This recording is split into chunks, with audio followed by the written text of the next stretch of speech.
Hello friends, this is Kanchan Singh and welcome back to my channel maths with KS. Friends, आज KVS series की class 3 है। तो हमने कल कहाँ पे एंड की थी क्लास। देखिए, इस फॉर्मूले से जो क्वेश्चन बन सकते थे, हमने एक टाइप के क्वेश्चन तो कल कर लिए थे। अब नेक्स्ट टाइप के क्वेश्चन देखते हैं कि और डिविजिबिलिटी से कैसे बन सकते हैं।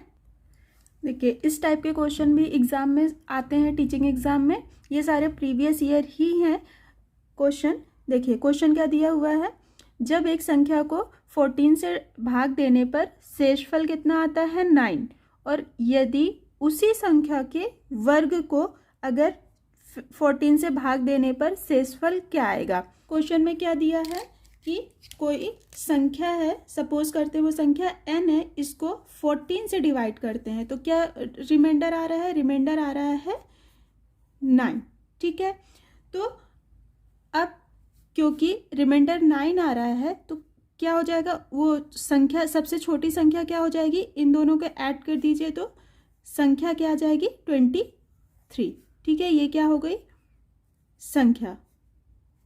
अब क्या पूछा है, उसी संख्या के वर्ग को, मतलब इसके वर्ग को अगर 14 से भाग देने पर क्या पूछा है, रिमाइंडर पूछा है। तो देखिए 23 का वर्ग क्या होता है 5 2 9 डिवाइडेड बाय 14। इस नंबर को आप डिवाइड करोगे तो रिमाइंडर क्या आ जाएगा, रिमाइंडर आएगा 11। ठीक है, अब देखिए 3 टाइप की कंडीशन मैं आपको बताती हूँ। अगर उस टाइप के क्वेश्चन आता है तो आप डायरेक्ट रूल अप्लाई करके वो क्वेश्चन सॉल्व कर सकते हो। कंडीशन क्या है, ये 3 टाइप की कंडीशन है। सपोज कीजिए आपको इक्वेशन दे दी गई हो जिसमें a की पावर n माइनस b की पावर n, इस टाइप की इक्वेशन दी गई हो, और ये जो पावर है ना n, वो एक ऑड नंबर दिया हो। ठीक है, पावर ऑड विषम संख्या हो पावर में, तो वो हमेशा किससे विभाज्य होगा, वो होगा a माइनस b से डिविजिबल होगा। ठीक है, सेकेंड टाइप की कंडीशन क्या है कि अगर इक्वेशन a की पावर n प्लस b की पावर n के फॉर्म में दी हो, लेकिन n जो है वो ऑड नंबर यहाँ पर भी हो, तो वो किससे डिविजिबल होगा, a प्लस b से। ये 2 कंडीशन क्लियर हो गई। थर्ड कंडीशन है कि अगर a की पावर n माइनस b की पावर n है, और अगर n इवन नंबर हो यानी सम संख्या हो, तो वो किससे डिविजिबल होगा, हमेशा a plus B a minus B. देखिए, इसको क्वेश्चन के थ्रू समझते हैं। सब जैसे आप सबको पता है, अगर आपने सीटेट दिया होगा कि इस टाइप के क्वेश्चन हर टीचिंग एग्जाम में आता है ना। तो अब ये देखिए, ये इसी फॉर्म का क्वेश्चन हो गया। चलिए इसको सॉल्व करते हैं। देखिए क्वेश्चन में क्या दिया हुआ है, 2 की पावर 10।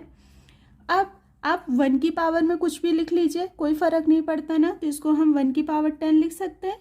ठीक है, अब देखिए ये इक्वेशन किस टाइप की बन गई, ऐसी बन गई।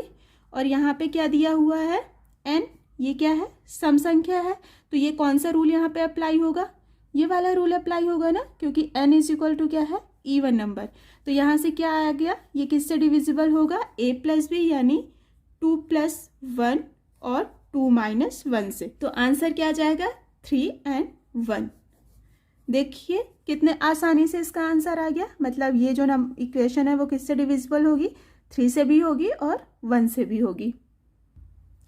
सेकेंड क्वेश्चन क्या है, देखिए 23 की पावर 10 माइनस 1024 विभाज्य नहीं होता है। ठीक, तो इसको, इस इक्वेशन को आपको, इस टाइप के क्वेश्चन जब भी आए तो बस एक चीज़ आपको याद रखनी है कि हमेशा पावर आपको सेम अगर नहीं दी है तो आपको सेम करनी पड़ेगी, नहीं तो वो वाली जो कंडीशन मैंने 3 डिस्कस की है आपसे, वो यूज़ नहीं हो पाएंगे। फिर आपको नॉर्मली इसको सॉल्व करके ही आंसर निकालना होगा। ठीक है, तो इसको चलिए सॉल्व करते हैं। तो क्या इक्वेशन है 23 की पावर 10।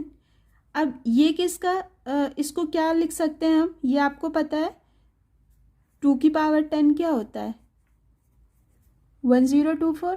ठीक है, एटलीस्ट 2 की पावर 10 तक तो आपको याद ही होना चाहिए एग्जाम के लिए, है ना, तो उससे थोड़ा सा इजी हो जाएगा। बाकी अगर नहीं है तो अभी डरिए मत, अभी टाइम है, याद कर लीजिएगा ना। तो यहाँ पे क्या आ जाएगा, इसको हम क्या लिख सकते हैं 2 की पावर 10। अब देखिए ये क्या इक्वेशन बन गई, a की पावर n माइनस b की पावर n, और जो यहाँ पे n इज इक्वल टू क्या है, इवन नंबर है यानी सम संख्या है, तो ये किससे डिविजिबल होगा, ये होगा 23 + 2 23 - 2 से। तो ये क्या आ जाएगा 5 एंड यहाँ पे क्या आ जाएगा, सॉरी यहाँ पे क्या आ जाएगा 25 और यहाँ पे कितना आ गया 21। तो ये क्योंकि 25 से डिविजिबल है तो ये इसके फैक्टर से भी डिविजिबल होगा, तो यहाँ पे क्या ये मतलब ये 5 से भी डिविजिबल होगा, ठीक है। और 21 है मतलब इसके फैक्टर क्या होंगे 3 एंड 7, ये इन दोनों से भी डिविजिबल होगा। तो देखिए यहाँ पे 5 से भी डिविजिबल है, 3 से भी डिविजिबल है, 7 से भी है, तो किससे डिविजिबल नहीं होगा 4 से, ठीक है। नेक्स्ट क्वेश्चन दिया है आपके पास 49 की पावर 13 - 2 की पावर 26। देखिए मैंने पहले भी बोला था कि ये रूल आपको अप्लाई करने के लिए पावर आपको सेम होना चाहिए, नहीं है तो आपको इक्वल करना पड़ेगा। अब देखिए ये 49 की पावर 13 दिया है, इसको आप 26 कैसे बना सकते हो, क्या आप इसको ऐसा लिख सकते हो 7 की पावर 2 की पावर 13 - 2 की पावर 26, इसको ऐसा लिख सकते हो ना 49 को 7 की पावर 2, तो ये कितना हो जाएगा 7 की पावर 26 - 2 की पावर 26। अब तो बन गया ये रूल ना, a की पावर n माइनस b की पावर n, तो यहाँ पे क्या आ जाएगा 7 + 2 7 - 2, तो ये क्या आ जाएगा 9 एंड ये क्या आ गया यहाँ पे 5। इन दोनों नंबर से ये डिवाइड होगा, ठीक है। नेक्स्ट क्वेश्चन देखिए, ऑड नंबर का देख लेते हैं। अब क्या दिया है 17 की पावर 19 + 12 की पावर 19। अब ये वाला कौन सा रूल है, थर्ड नंबर का रूल है कि a की पावर n + b की पावर n हो और अगर n is equal to odd number दिया हो तो किससे डिविजिबल होगा, तो वो डिविजिबल होगा a + b से। यही रूल लिखवाया था मैंने, क्या लिखवाया था, इफ a की पावर n + b की power n where n is equal to odd number, then ये किससे डिविजिबल होगा a + b से, ठीक है।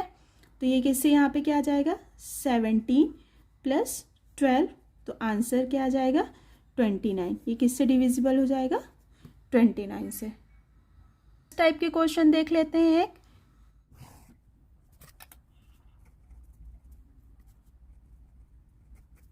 देखिए नेक्स्ट टाइप का क्वेश्चन क्या आ सकता है डिविजिबिलिटी में, इस टाइप के। देखिए क्वेश्चन क्या दिया है 13 की पावर 13 - 1 इज डिवाइडेड बाय 13, ठीक है। ये इस 13 की पावर 13 - 1 किससे विभाज्य है 13 से, तो रिमाइंडर विल बी, इसको भी जो मैंने रूल बताए थे उस इक्वेशन के फॉर्म में लिख सकते हैं। देखिए 13 की पावर 13 माइनस अगर 1 की पावर में हम कुछ भी लिख दें तो कोई फ़र्क नहीं पड़ता, ये उसी फॉर्म में बन गया a की पावर n माइनस b की पावर n में।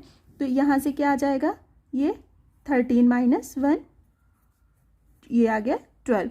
क्या दिया है कि ये किससे डिविजिबल है, ये है 13 से, ठीक है। इसको अगर 13 से डिवाइड करते हैं तो पूछा है कि रिमाइंडर क्या होगा। देखिए क्योंकि ये 13 से 12 क्या है छोटा नंबर है, तो इसका रिमाइंडर भी क्या होगा सेम 12। ये आपको समझ में आया, ये अगर नहीं आया है तो रिमाइंडर थ्योरम और टोशन फॉर्मूला जो है वो हम कल की क्लास में डिस्कस करेंगे। डिविजिबिलिटी से जितने टाइप के भी क्वेश्चन आ सकते थे टीचिंग एग्जाम में आते हैं वो सारे टाइप के क्वेश्चन मैंने आपको करा दिया है। इससे बाहर डिविजिबिलिटी से किसी भी टाइप का क्वेश्चन नहीं आएगा। तो आप डिविजिबिलिटी वाला कल की क्लास और आज की क्लास अच्छे से कर लीजिएगा। नेक्स्ट क्लास में हम कल जो वीडियो में करेंगे डिस्कस वो रिमाइंडर थ्योरम और टोशन फॉर्मूला रहेगा। तो अगर वीडियो आपको हेल्पफुल लगी हो तो please like share and subscribe. Thanks for watching.